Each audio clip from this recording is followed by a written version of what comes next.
Start recording.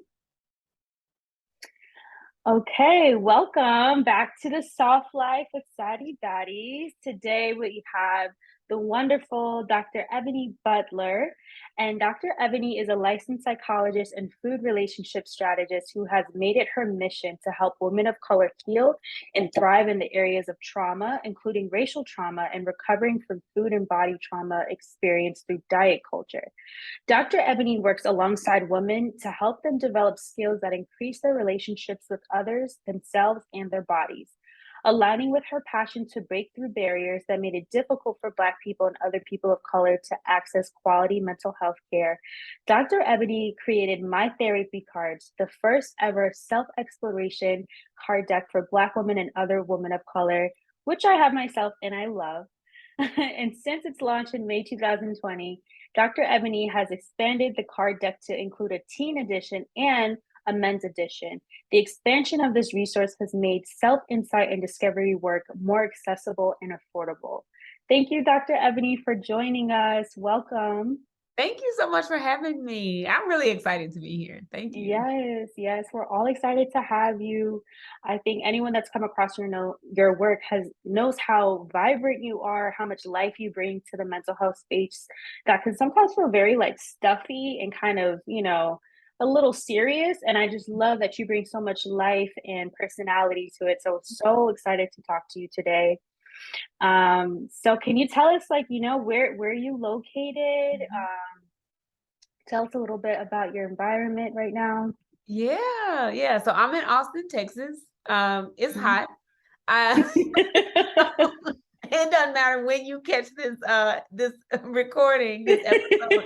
It's probably gonna be hot because we're in Texas, but I like it in Texas. I like it here. The weather is gonna do what it's gonna do, but my work primarily centers around working with, of course, Black women. My practice is typically just outpatient stuff, like one-on-one therapy, working through some of the stuff that you named, which I absolutely love.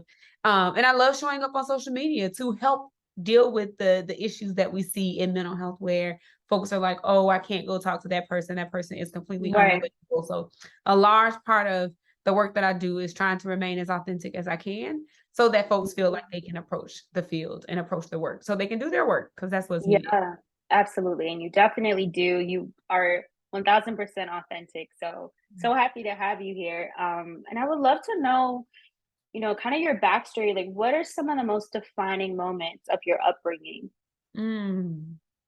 My upbringing. I have to say the first two things that come to mind, just honestly, probably is the divorce my parents experienced. I feel like that was super defining in really curating, I think, the thought process and the core belief around my value and my worth, if I'm honest. A lot of work I still do in therapy myself now around that. So I would say that's a defining moment. The other defining moment I would say has to be high school, when that's when I really figured out what I'm going to do when I grow up. And I figured that, okay, this is going to be how I make it. This is going to be how I get myself out of Mississippi, because I grew up in Mississippi. And it was honestly when a psychology teacher, I was fortunate enough to take psychology in high school, which doesn't happen often. And the psychology teacher I walked in one day was like, hey, Dr. Burrell, which is my maiden name. And I was like, okay, hey. And he was like, oh, you're going to be a doctor, right? And I was like, gotcha. Yes, I am. Yes. And that was kind of the defining moment. And that kind of laid the path for me wanting to even become a psychologist. Wow. It's like somebody poured into you before you even realized it. That's amazing. Yeah. That's amazing that you had that support at such a young age, because so many of us go through our lives like really struggling to find someone or mentors or teachers or whoever to support us. And it's amazing that you had that at such an early age. And so, you wanted to come into the mental health field and be a psychologist. How did you actually segue into being in the mental health field? Like, what was your journey to being a therapist? Yeah, so I majored in psychology as an undergrad. So of course you do the 4 years there, right? And I studied like depression in first year college students. So people who had gone to college the first time in their families, looking at depression. And then I got a master's So I did a research program in between my undergrad and master's that kind of solidified that I wanted to definitely want to do PhD. Mhm. Then I got a master's because I could not get into my PhD program at the time that I applied, which I think is important Yeah. for folks to know because they see where you are now, and they're like, oh, you just had success along the way the whole time. No, I got rejected. I Right. didn't get in. So I had to go get a master's to prove Yeah. that I could do graduate level work no matter how smart I was all my life, Right. whatever, right? So I got a master's in clinical psychology, realized that wasn't a good fit. I didn't want to be a clinical psychologist. I realized I wanted to do counseling. Clinical was too it was too stuffy for me. It was like too Mhm. in the medical model that wasn't client centered. So then I went and got a PhD in counseling psychology. And Mm. there I studied like Black women's sexuality development, how Black Mhm. women negotiate their sexual experiences, what influences that. And that kind of led into me wanting to work with the population that I'm working with now. I thought I Mm. wanted to work with veterans and in a hospital because that's where psychologists work, right? But it Yeah. wasn't until I had those experiences that I was like, okay, this is what I want to do. I want to work specifically with Black women around trauma. I want to work with us around negotiating and taking up space in our sexual experiences and our relationships. But we can't do that unless we work through the trauma part. So that's why trauma Mm. is such a large part of the work that I do. That's amazing. I think the fact that you found a path there and you were able to connect those dots of wanting to help people, knowing that that's, that was your calling, but realizing that there's a process to it. It's not like one day you just wake up and you're healed and you're like, all right, that's it. There's so much work to be done. I always appreciate people who can, take a step back and be observant. And I think it sounds like that's exactly what you did throughout your early career and your mental health career journey. So I would love to also know what are some of the challenges as well as some of the best parts or the highlights of being a mental health professional and being in the field that you're in. Well, this field is hard. This field is hard for Black folks. One of the Mm, reasons why I didn't get into a PhD program the first time I applied was test scores. Now, mind you, all throughout high school, top ranked in my class, accolades from elementary on, gifted programs, accelerated programs, international mm-hmm, baccalaureate programs, but I could not test well. And when I mm, say test well, it was standardized testing because the public schools that I went to just weren't versed in the vocabulary that I needed in order to be able to pass those exams. So mm, those exams are not norm for folks who have the education, come from the educational systems that I came from, lack of mm-hmm, resources, all that stuff. So my test scores were low, which made me not as competitive. So mm, those test scores basically tell the school, oh, this person can do that level work, which was right. completely not true. It was just that test, the score just was low. So that I think is a barrier for Black folk. Mm-hmm, Those are just standardized testing that we all have to do to get into higher ed. Fast forward to the psychology test that you have to take in order to be licensed. Those tests also are double gatekeepers. I mean, they are hardwired. It is very hard to get past. And so many of us, people of color, struggle with passing the national psychology exam. Many of us have had to take it multiple times. So those are barriers. So if you want to become a psychologist and be able to practice as a psychologist, those are things that you have to get through. And those are things that people find the most difficult, which is why they stop. Um, mm, so those are the barriers. I think it is so much money. You're a grad student, not making money, but you have to pay yeah. $600 a pop for these tests. And if you fail it, Wow. that's $600 each time with money that you don't have. So those are huge barriers. So just to be here as a practicing psychologist means that you've gone through some hoops. So those are the things that I think are challenges. But the highlights are being able to be here and being able Right. to take up space and being an autonomous person and saying that we need to do some work. This field is not set up for us. We were not supposed to be here. And this field is oppressive to both clients and therapists and professionals. So that's something that I speak about often. I tell people all Mm, the time I have a very intense love-hate relationship with mental health. I love the work that I do, but I hate the way this field oppresses people who look like me in order to do the work yeah. who look like me. So I think those are some of the barriers and highlights all the same. Yeah, and it makes it so much harder because not only are Black people and people of color disproportionately affected by, a lot of different trauma, and it manifests in our families, our relationships, financially. And then you want to be the person that introduces the change, you like yourself, like you are a therapist that's doing the work, and you're doing such important and very unique work that not everybody can do, not everybody's cut out to do, not everybody is capable to do. And you would think you'd want to make those barriers a lot easier, but instead it's what you described sounds like it was exponentially difficult for you to move past those barriers because of structural racism. Like Yes, I that's just think exactly it. that's, yeah, that's crazy. But honestly, again, commend you, and I really appreciate you for pushing through and having the endurance and the persistence, because you're here today and you're a Dr. Ebony, and period, like despite all this period, like, so I'm just grateful that you pushed through, because we need you, we need more and more of us to be in this space.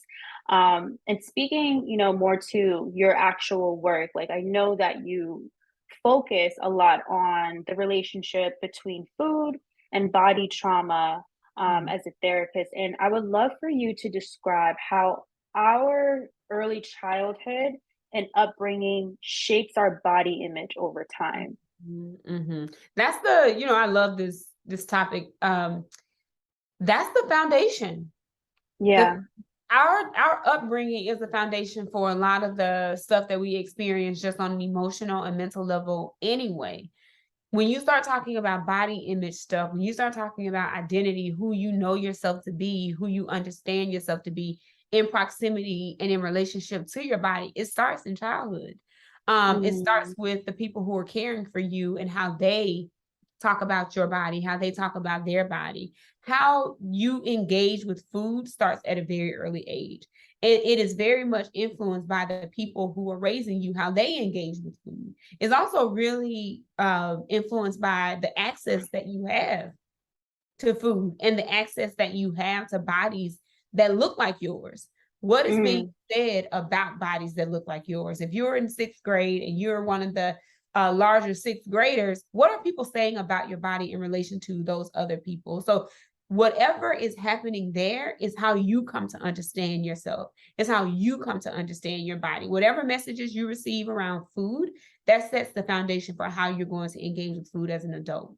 For instance, one mm. of the things that I talk about all the time is a message that we received around eating your food, being grateful for your food.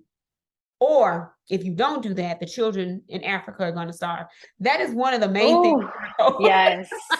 Yes. Sets the Triggered, tone, triggered. right? That Yes. sets the tone for how we Yeah. think about our food and how we look at and listen to the signals that our bodies give us around whether we want food or full from food or not, Yeah. or can tolerate more food. We start to rely on the system of guilt and shame to Hmm. be the signals that we need around whether we're full or whether we want more, whether we should stop, whether we keep going, those things, versus what is my body telling me? We learned at a very early age, you can't trust your body.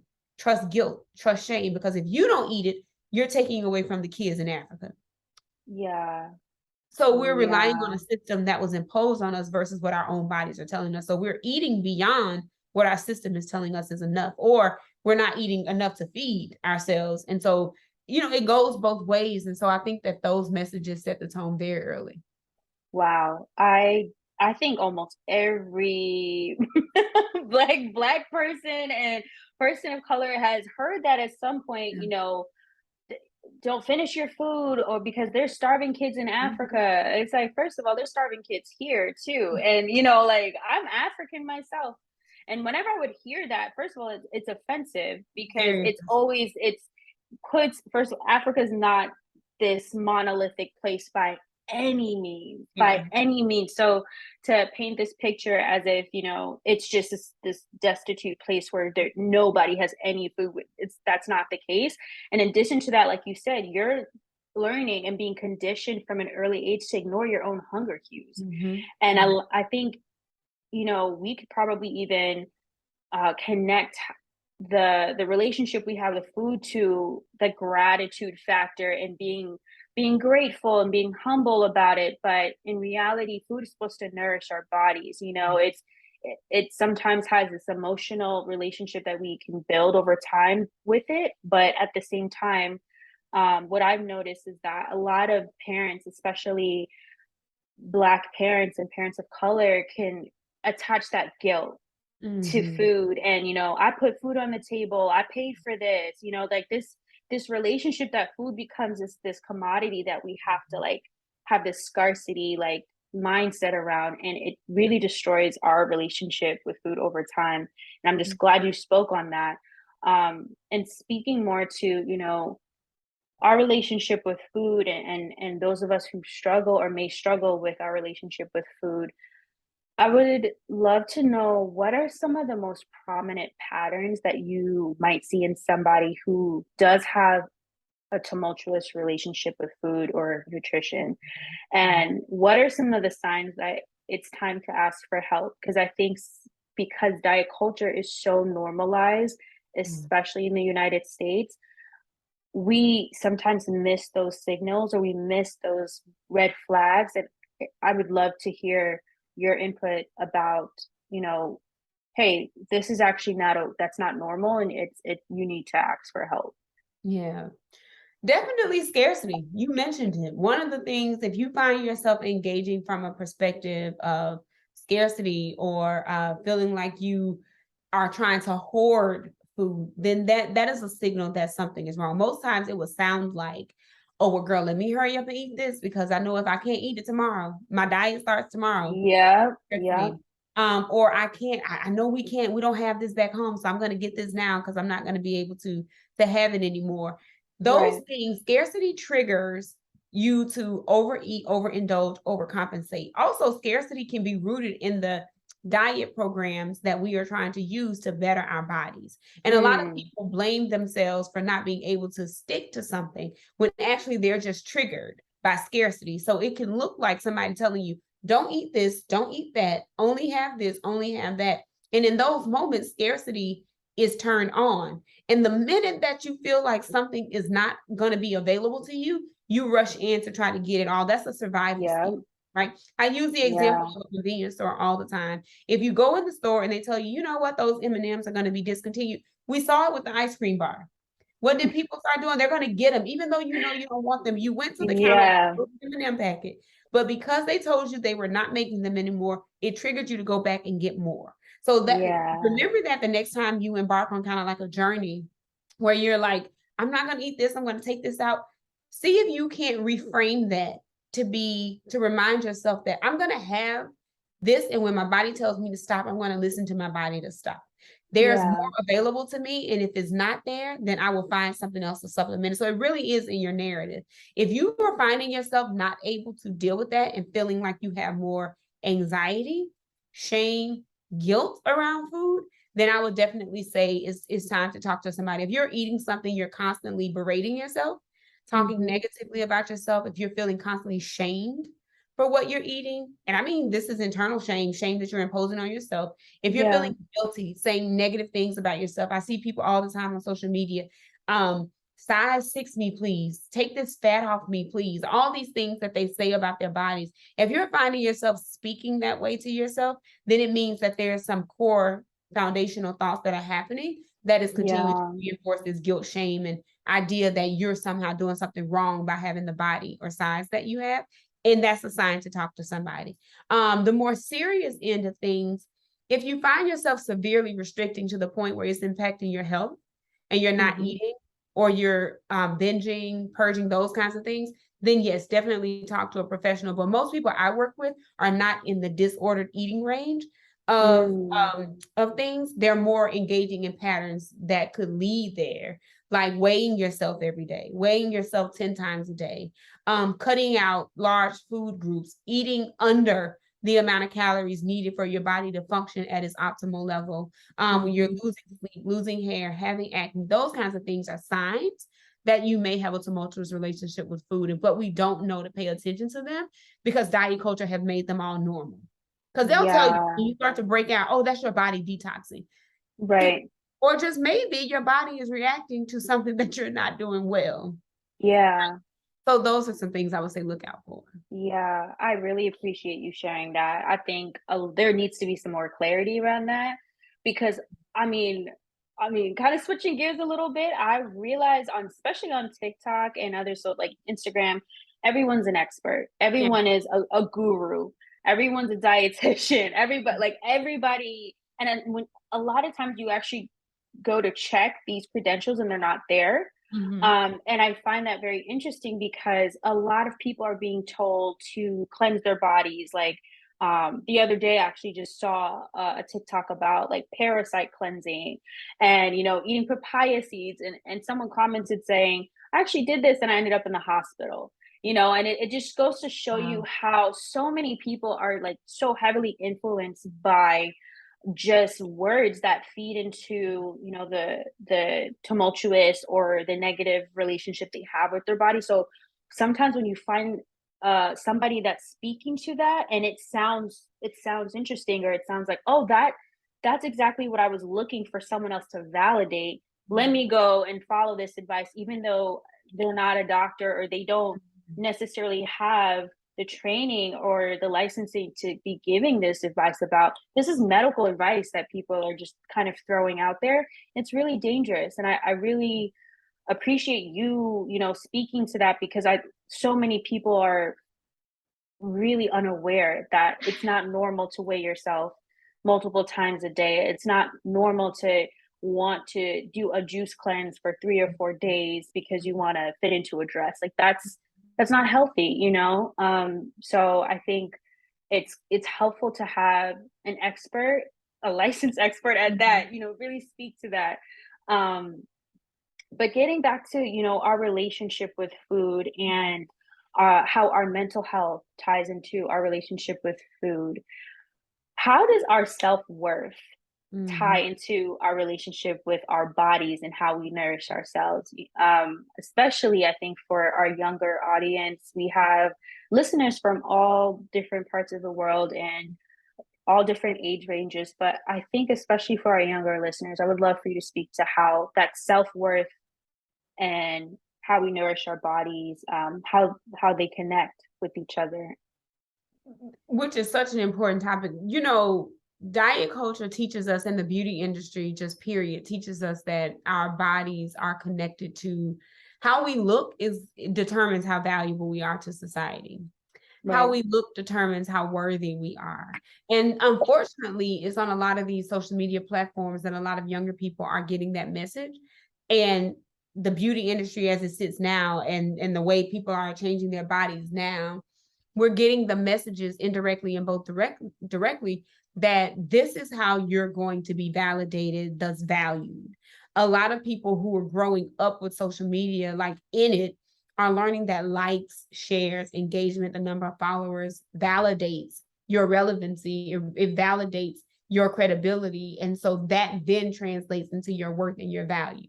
If you Mm, have a certain body type, influencer culture, if you have a certain body type, if you look a certain way, Instagram model-ish, then that determines your worth and your value because that has been connected to likes, follows, verification, all that stuff, right? Jobs, ads, all that stuff. So it's going to yeah. be really hard for folks to tease that apart when that's the world that they're growing up in. But if I could tell them anything, it would be that you are valuable and worthy just because you're not gaining any more value or worth by the shape of your body. You're just not. And it's hard for people to see because they say, well, what if people don't like me? Then that's other internal work that we do. If you're also basing your worth and value based on who you are attracted to or who is attracted to you, none of Yeah. it, all of those things are separate, but we've learned to merge them. And that's the trick of diet culture and psychological kind of influencing and kind of, I guess, conditioning. They would pair a model with whatever the person is it wants. Like back in the day, it used to be smoking and a Mhm. beautiful model. If you want to be this, then you have to smoke. And so that's the same thing that people are getting now, and they're completely separate. They're not together. So if my body is the thing that determines my worth, then guess what's going to determine my body size? The food that I put in Mhm. my mouth. So I have to watch what I put in my mouth that goes into my body because that's going to determine my worth. So it Yeah. all is like an equation. So people start to work backwards. If I want to be valued, I have to have this body. And if I want this body, I have to eat this. Yep. So all of those things influence and shape your relationship with food, because the end result is what people are looking for, and they're not looking for or interested or kind of invested in the process of just having a healthy relationship with food. We're more interested in what's going to get me the likes, the attraction, the acceptance, and that is the body size. So let me manipulate and work on that. The food is how I'm going to get there, and that's my worth and value. Yeah. Thank you so much for shedding light on that. I think it's obviously, we know it's a process, and it's a journey when we are trying to heal our relationship with food. But I think looking at it from a point of view of having inherent self-worth, like you said, like you are worthy as is. Mm-hmm. Not what it's There's not like a blank after that. I'll be worthy when I lose 10 pounds, or when I fit into this dress that is from 5 years ago and doesn't necessarily need to fit me anyway, you know? And I think we put so much pressure on ourselves, especially as women. We put a lot of pressure on ourselves to fit into these molds, even if we've outgrown them, literally. You know, I feel like even myself, I had a period of time, I think during the pandemic, like really about 2 years ago when we were quarantined. I think that was a time, especially for myself, that I had the most time looking at my body, being at home, not really going out as much. And I really started to evaluate my relationship with my body, and, you know, how I was holding on to even like clothes and items of like things that I used to wear 5 years ago when I was a freshman in college. And I'm like, I'm about to be 30 years old. You know, I don't need to hold on to things that are dead weight because I want to fit into a version of myself that doesn't exist anymore. And knowing that you're worthy regardless of where you are in your journey with yourself and your body. So I really appreciate you speaking to that. Um, in terms of culture and culturally speaking, what are some of the biggest hurdles that you observe or that exist when healing our relationship with food? Culturally speaking, referring to, you know, obviously Black and Black folks Yeah. and people of color, because we have different challenges when it comes to our relationship with food.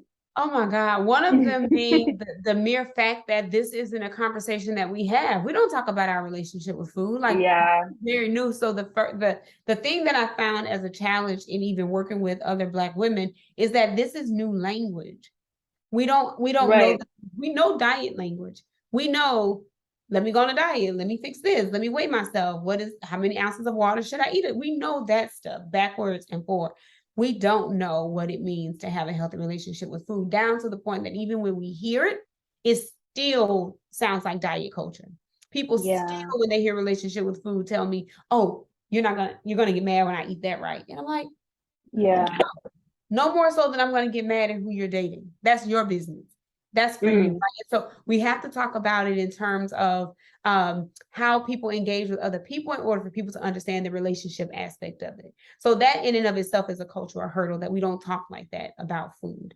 The other thing is that we're either on or off with food. Food is very central to a lot of ways that we engage, bond, interact with each other, right? So we're either going to go all in or we're going to go on a diet. And I haven't really yeah, seen a gray area there when we talk about balance, moderation, all that stuff. I haven't really seen a lot of us practice being balanced in that, because a lot of our kind of engagement around food has been riddled with trauma, poverty, yeah, structural racism, food deserts, lack of resources. So a lot of us don't know how to exist in the gray, because when it comes to food, many of us are in survival mode, or yeah, we're in bonding mode, or kind of like, let me gift you, show you love in this way. So I found that that's a lot of the stuff that happens. Also culturally, you know, people, and I would say this just in my own experience in my family, people don't understand when you're saying I'm fine the way with my body just the way that it is, because a lot mm, of people are still stuck in diet culture themselves, in that they still see a larger body as unhealthy and a smaller body as healthy. And right. so it doesn't matter what that smaller body is eating, as long as it's small. If that Right. large body is eating something, then it's if I'm either I need to go on a diet or you're doing too much, or it's just not the same type of, it's not welcomed in a way that is healthy, is welcomed in a way that is critiqued and ridiculed, and there's no full understanding. So there's no Yeah. I think, even in my own experience in my family, to just be, unless you're working on something, if you're in a larger body, or you're going on some diet and it's time. Also culturally, I think that as Black women, something that I found we do is we bond over negative talk about our bodies, which Yes. makes it hard to have a healthy relationship with food, because the wrongness of our bodies becomes a topic by which we bond through. Yep. The things that we need to change about our bodies is how we build rapport with each other. It's how we Yeah. connect. And so it's hard to change your relationship with food when that's the thing that keeps you connected with folks. Yeah. Mm. I think that is such a overlooked part of our healing journey. And I think even food is one aspect of it, but it could be anything in your life that you're really like struggling with. If you have people around you that enable that behavior, it's going to be that much harder to step out of that cycle.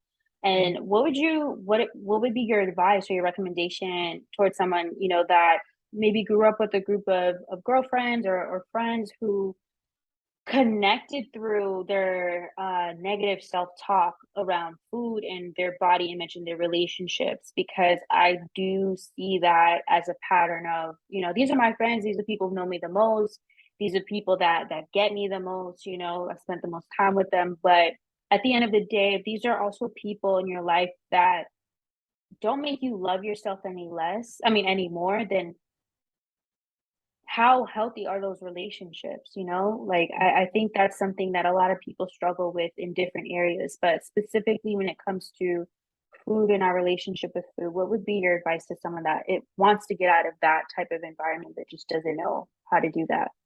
One thing that I love about this whole movement around offering ourselves a life of ease, a life of softness, just a life Mhm. of just being, is that it's not uncommon language anymore. We're hearing it. It's something that people are becoming more open to. So I think that if you're in a circle of friends and that's how y'all have bonded, I think you can actually bring up the conversation and say, you know what, y'all, does this feel like ease?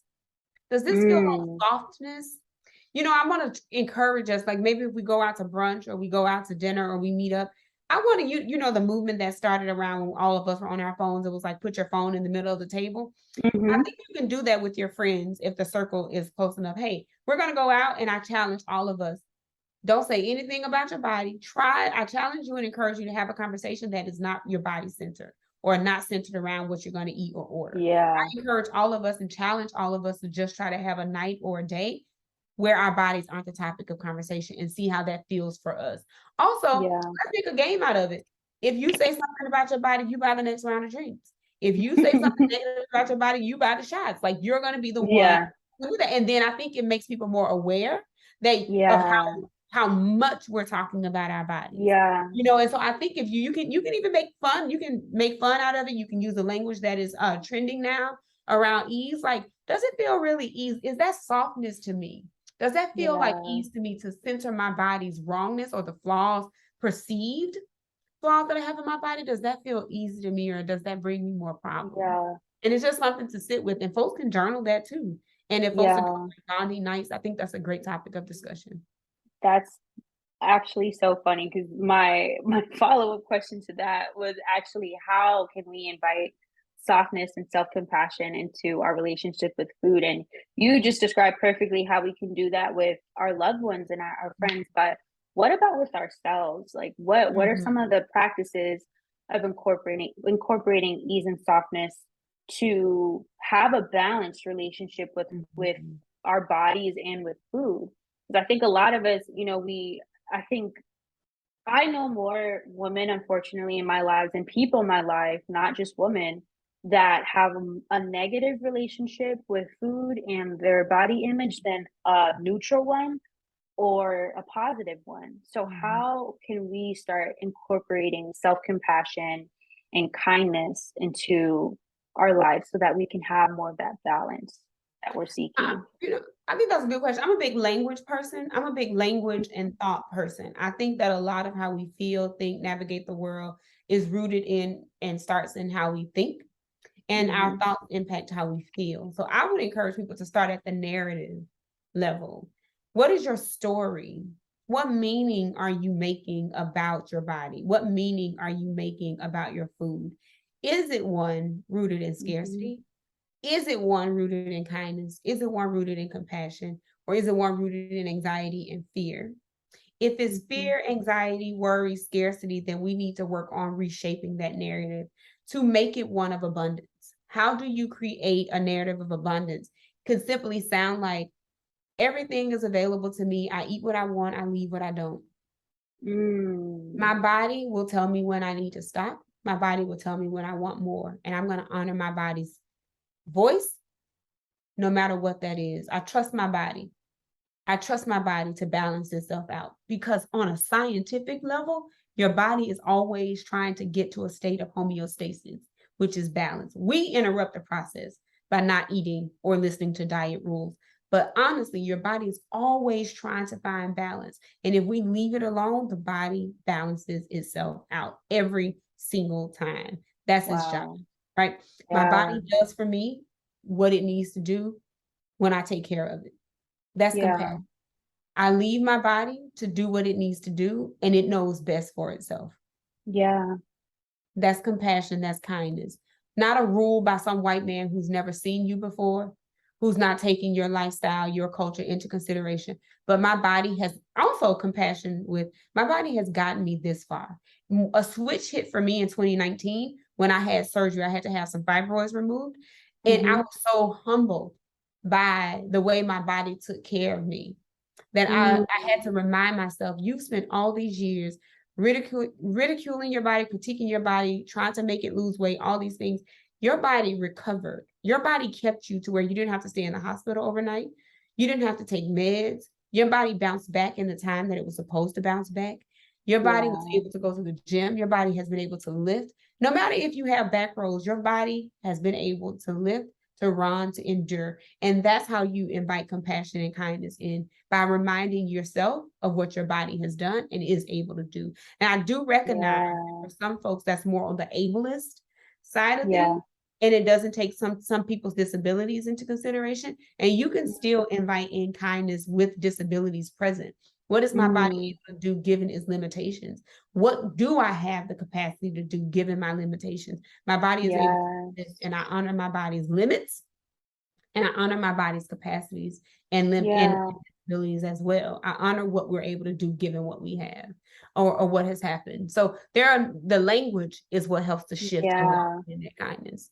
Yeah. I love that. I love that so much. Thank you for sharing that. I know that that's going to resonate with so many people. It resonates with me. I have also been using language to kind of reevaluate and look into my relationship with my body image and food. And honestly, a lot of people, I would say majority of people don't even know that I even have body image issues, and I struggle with my relationship with food and nutrition because I think sometimes people categorize folks and, oh, well, you're a wellness person and Mhm, you have a mhm, platform, and it's like, no, I have insecurities, mhm, child. Like I have days where like you would be surprised, like, and I think just bringing in that compassion factor is so important. I've been doing this practice with myself of anytime I think of a negative thought about myself or my appearance, I try to, instead of just saying, okay, let me just push that negative thought away, I just try to add a positive thought with it. mhm, Because the reality is that when we're trying to heal our relationship with ourselves and our bodies, it's going to take time. It's years of conditioning. I mean, you got people that are criticizing how a toddler looks and how much, oh, that baby's chunky. You feeding the baby too much. Like it's a baby. So when it's years of conditioning, it's going to take years of unconditioning. And so one practice I've been doing is, if I feel insecure about the way I look, I'm like, you know what? I might feel like this, but I know that I did something really, really thoughtful for somebody that I love, mhm, you mhm, know? Or, if it's something physical, like I don't like the way my legs look today, or whatever the case is, or my stomach, or I feel like I'm too curvy, and it's like, yeah, but I didn't have these curves 5 years ago when I wanted them. Now I finally have them. You know what I'm saying? So Mhm, it's like mhm, countering and giving yourself that grace to feel mhm, your emotions, but knowing that that voice in your head, a lot of times that's been conditioned for you to think for years, and it's going to take a long time for you to really start to know what your intuition sounds like and what it feels like once you start to work with a therapist, or you start to do that healing work to like get back to the root of who you are and honor your body's limitations, like you said, as well as what it can do. mhm. So I really appreciate everything that you shared around that. um, and my last question for you is, what does softness mean to you as a Black woman in any aspect of your life? Physical, mental, emotional. What does softness mean to you? I think if I could use one word, it would literally be ease. I think that is the part Yeah, that has resonated with me so much around yeah, this new kind of movement and thought around softness is it easy? And not even if it's easy versus hard, but does this feel like ease? yeah. Does this relationship feel like ease? Does me saying yes to this opportunity feel like ease? Even if I have to do hard work, does it feel like ease and alignment? That is what softness feels means and feels like to me. Do I feel like I can do does my nervous system feel settled? Mm, Does this make my nervous system activated? yeah. Do I feel confident? Do I feel empowered? That's what softness means to me. It Mhm. doesn't necessarily mean to me that I do nothing. Some days that's what it looks like. But also, does this feel in alignment? Does this feel empowering? Does this feel like trust and confidence in myself? So that's what softness means to me. It's just like releasing myself to flow into those things, releasing Yeah, myself to flow into the confidence and trust that is there. I love that. I Mhm. love that so much. Well, thank you so much, Dr. Ebony. Yeah. Before we end this combo, we have a quick rapid fire Yeah. session of questions. So it's honestly, it's whatever comes to mind first. Okay. No wrong answers. Okay. Okay. So first question: Instagram or TikTok? Instagram, hands down. So the hands down. Okay.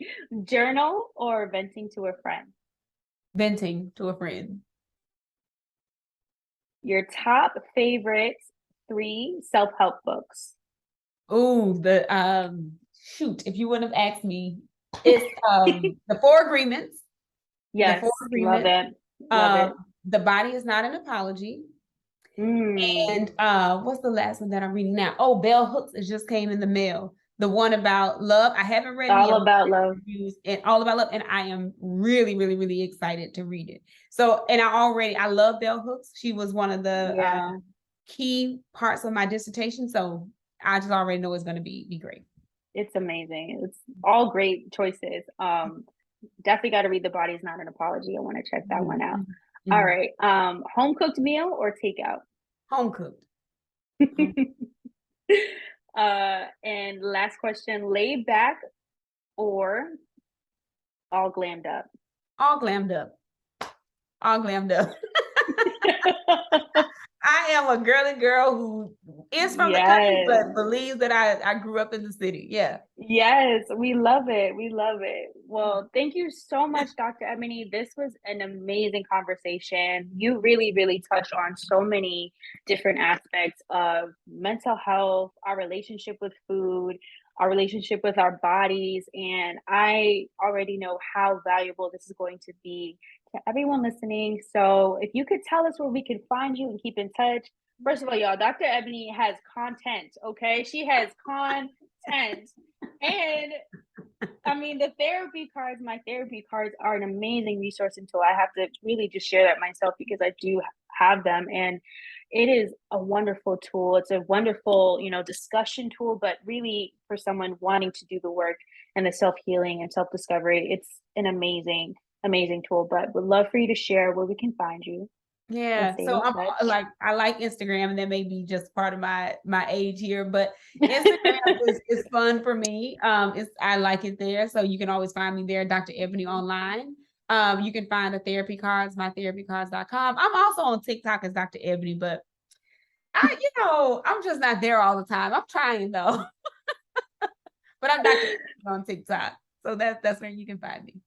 Beautiful, beautiful. Thank you so much for being on the show. We really, really appreciate you and sending you ease Thank and you. softness to you. Thank you so much, Dr. Thank Ebony. you. Thank you.